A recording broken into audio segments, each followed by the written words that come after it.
সবকিছু ঠিক থাকলে আসছে ফেব্রুয়ারির প্রথম সপ্তাহে হতে যাচ্ছে ত্রয়োদশ জাতীয় নির্বাচন। এরই মধ্যে প্রার্থী তালিকা চূড়ান্ত করেছে বিএনপি, গণসংহতি আন্দোলন ও এবি পার্টি সহ কয়েকটি রাজনৈতিক দল। নির্বাচনী আসনগুলোতে জনসংযোগ শুরু করেছেন দলগুলোর সম্ভাব্য প্রার্থীরা। এর আগে সম্ভাব্য প্রার্থীদের নিয়ে একটি প্রাথমিক তালিকা প্রকাশ করেছিল জামাত ইসলামী। প্রাথমিক তালিকায় থাকা প্রার্থীরা নেমে গেছেন ভোটের প্রচারণায়, যাচ্ছেন ভোটারদের দ্বারে দ্বারে। যদিও এই তালিকা চূড়ান্ত নয় বলে জানালেন দলের হাইকমান্ড। আমরা প্রায় 1 বছর হচ্ছে আমাদের ঘোষণাটা আরম্ভ করেছি এবং গত 6 মাসের আগেই আমাদের প্রায় 300 আসনেই আমরা প্রাথমিকভাবে যাদেরকে মনোনয়ন দিয়েছি তাদের নাম ঘোষণা করেছি। এটা অবশ্য জাতীয়ভাবে আমরা একসাথে ঘোষণা দেই নাই, মানে পার্ট করে ঘোষণা দিয়েছি, স্থানীয়ভাবে আমরা জানিয়ে দিয়েছি। প্রথমবারের মতো এবার 300 আসনে প্রার্থী দিতে যাচ্ছে জামাত ইসলামী। প্রার্থী ঘোষণায় কোনো কি চমক থাকছে?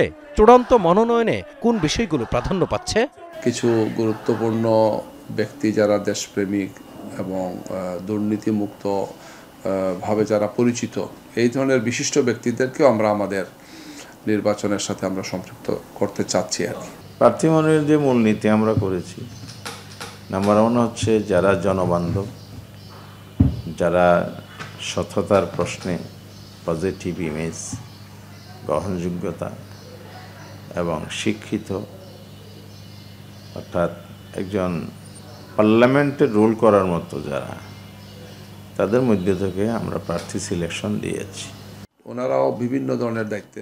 কবে চূড়ান্ত তালিকা ঘোষণা করবে জামাত, এমন প্রশ্নে দলের সিনিয়র নেতারা জানান, ডিসেম্বরে তফসিল ঘোষণা হলে ডিসেম্বরের প্রথম সপ্তাহেই চূড়ান্ত প্রার্থী তালিকা ঘোষণা করবে তারা।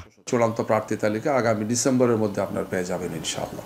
আমাদের মধ্যে আলাপ আলোচনা হচ্ছে, সেটা একটা শেষ পরিণতির দিকে গেলে তখন প্রার্থী তালিকা চূড়ান্ত হবে। এটা বিফোর তফসিল হবে কিনা এ নিয়ে ডাউট আছে। আগেও হইতে পারে ইমিডিয়েট, তফসিল হওয়ার পরেও হইতে পারে। আশা করা যায় ডিসেম্বরের মধ্যে এটা একটা হয়ে যাবে। দলের নেতারা জানান, জামাতের প্রার্থী তালিকায় থাকছে তরুণ ও প্রবীণ নেতাদের মিশ্রণ। প্রার্থী করা হতে পারে সম্প্রতি বিভিন্ন বিশ্ববিদ্যালয়ে নির্বাচিত তরুণ ছাত্র নেতাদেরও। তরুণ সমাজের প্রতিনিধি হিসাবে 4টা গুরুত্বপূর্ণ ছাত্র সংসদে যারা আসছেন, যেহেতু তাদের একটা বড় দায়িত্ব হচ্ছে এখন ছাত্র সংসদটা পরিচালনা করা, সেইটাকেও সামনে মাথায় রেখেছি আমরা। আবার তরুণদের আগ্রহের জায়গাটাও আমরা সামনে রেখেছি। এই দুটাকে সমন্বয় করে আমরা এই 4 সংসদ থেকে হয়তো কাউকে বা একাধিক ব্যক্তিকে দেওয়ার সম্ভাবনা আছে। প্রার্থী হবেন নারী, পেশাজীবী সহ অন্য ধর্মের মানুষও। সব মিলে আমরা একটা ইনক্লুসিভ ক্যান্ডিডেট প্যানেল করা দল হিসাবে এটা আমাদের ট্রাই করব। সেই চেষ্টা আমাদের আছে। অলরেডি আমাদের বিভিন্ন শ্রেণী, পেশার এবং তরুণ প্রার্থী, নতুন জেনারেশনের প্রতিনিধিত্ব করে নবীন প্রবীণ দুইজনেরই সম্মেলন হবে। মহিলাদের ব্যাপারেও সেম কথাটা।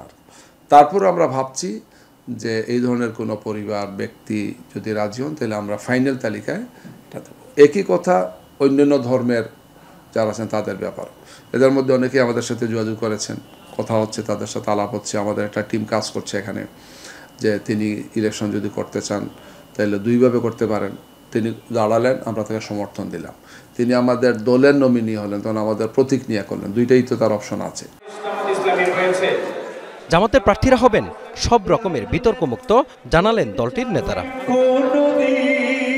Mazharul Islam, star news, Dhaka.